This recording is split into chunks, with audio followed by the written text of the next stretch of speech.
Buenas tardes a todos los presentes. El día de hoy vamos a hablarles acerca de la victimización en otros delitos violentos. Mi grupo está conformado por Fiorella García, Laura Arango, Roberto Castillo y mi persona, María Jacome. Sobre las víctimas de delitos de odio, los delitos de odio se definen por los organismos internacionales como toda infracción penal, incluidas las infracciones contra las personas y la propiedad, cuando la víctima, el lugar o el objeto de la infracción son seleccionados a causa de una conexión, relación, afiliación, apoyo o pertenencia real o supuesta a un grupo que pueda estar basado en la raza, origen o el idioma. Los crímenes de odio son delitos motivados por intolerancia. Sus manifestaciones son de amplia diversidad, atacan a la dignidad humana, a la igualdad y a los valores democráticos. Enfrentan sociedades y ponen en peligro la convivencia y los derechos humanos. Víctimas de acoso laboral. El fenómeno del acoso laboral afecta en España a 1,5 millones de trabajadores, con una incidencia particular en las mujeres. La propuesta de ley al respecto fue rechazada en el Congreso Español a principios de 2002, mientras que en Francia la pena puede llegar a 1 año de prisión según la nueva legislación específica de enero del 2002. Se estima que un 4% de los trabajadores del País Vasco padecen acoso moral, siendo el método más común el trato despectivo, el aislamiento laboral y las amenazas reiteradas por parte de un superior. Las mujeres triplican como víctimas el número de hombres. El perfil medio del acosado es una mujer de 42 años y estudios medios que trabaja en una empresa privada y ha sufrido mobbing durante más de 1 año. Artículo 173. La sanción del acoso laboral o mobbing, ya la resolución del Parlamento Europeo sobre acoso en el lugar de trabajo, efectúa una serie de llamamientos tanto a empresarios como a la Comisión y al Consejo, a los Estados miembros y en general a las instituciones comunitarias ante la creciente alarma social que la situación de acoso psicológico en el lugar de trabajo estaba generando, poniendo de relieve las consecuencias perniciosas que tal situación genera en la salud, desembocando a menudo en enfermedades relacionadas con el estrés. En efecto, identificadas las prácticas de mobbing como comportamientos que crean un clima y atmósferas degradantes y humillantes, existen suficientes argumentos como para equiparar estas conductas a todas aquellas prácticas que quedan absorbidas por el párrafo primero del artículo 173.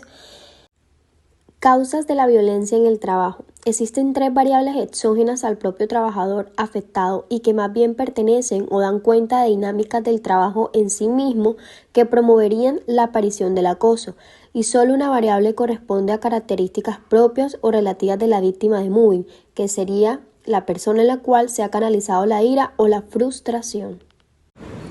Causas de la violencia en el trabajo.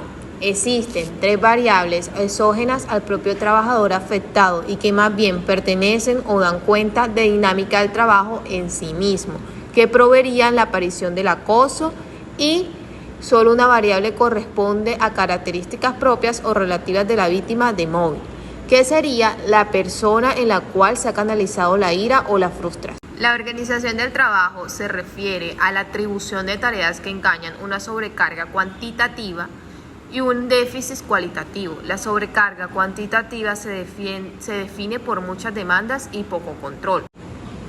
Concesión de tareas. La monotonía y repetición de las tareas es generador de conflictos tanto interpersonales como interpersonales, en la medida que los trabajadores no representan un desafío al trabajador o tareas que no den posibilidades de crecimiento laboral o personal. Serán posibles causas de conflictos. Además de estos factores, también existen otros que influyen en el desarrollo de estas conductas violentas. Algunos de los más relevantes son la edad, el sexo o el empleo precario. La falta de experiencia para identificar y tratar con situaciones violentas pueden provocar que el problema se genere más fácil, pues los conocimientos de experiencias previas. Perfil del acosador y de la víctima. Los rasgos de personalidad narcisista lo comparten casi todas las personas. No se trata de rasgos patológicos.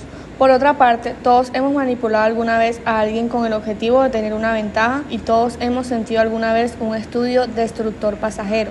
Lo que nos diferencia a los individuos perversos es que en nuestro caso estos comportamientos y estos sentimientos son únicamente reacciones pasajeras, que además nos producen remordimientos y pesadumbre.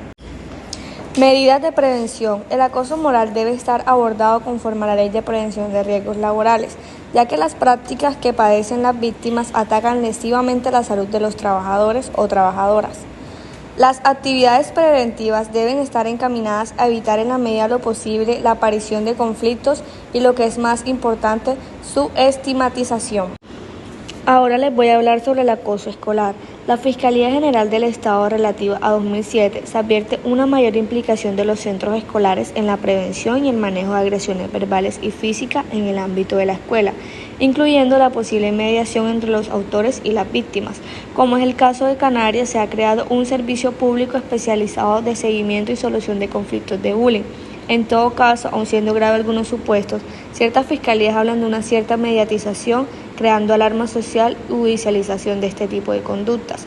Además de la posible mediación, otras formas de respuesta al bullying son las medidas de alejamiento para el agresor, de manera que no tenga que ser la víctima la que abandone el centro o el aula escolar en cuestión. Causas del bullying. Las causas de este fenómeno de bullying o acoso escolar son múltiples y complejas. Existen en nuestra sociedad ciertos factores de riesgo de violencia, como la exclusión social o la exposición a la violencia a través de los medios de comunicación. La familia, a través de las víctimas, adquiere los primeros modelos de comportamiento que tienen una gran influencia en el resto de relaciones que se establecen con el entorno. Cuando los niños están expuestos a la violencia familiar, pueden aprender a ver el mundo como si solo existieran dos papeles: agresor y agredido. En el entorno escolar, muchas veces escuchamos a los escolares quejarse de que el profesor me tiene manía, y tendemos a pensar que es una excusa para justificar una mala nota o una reprimenda. Sin embargo, conviene prestar atención porque estas protestas pueden tener múltiples causas y satisfacción con la asignatura, con la personalidad del profesor o con la manera en que éste está planteando el sistema educativo. Otras causas son los medios de comunicación, ya que estos exponen continuamente a la violencia, tanto real como telediarios, como ficticia, películas o series, y por eso son considerados como una de las principales causas que originan la violencia en los niños y jóvenes. Asimismo, la repetida exposición a la violencia, que puede producir cierta habituación con el riesgo de considerarla como algo normal. También está la incorporación de la tecnología audiovisual, que el aula podría ser de gran utilidad como elemento educativo en la prevención de violencia. Están agresores y víctimas. Los estudios realizados acerca de la violencia en la escuela señalan que tener amigos y ser aceptados son factores protectores frente a dicho fenómeno. Una conducta muy pasiva, que esta tiene que ver el miedo ante la violencia y manifestación de vulnerabilidad, alta ansiedad, inseguridad y baja autoestima. Víctima activa es la situación social de aislamiento e impopularidad, tendencia impulsiva a actuar sin elegir la conducta más adecuada a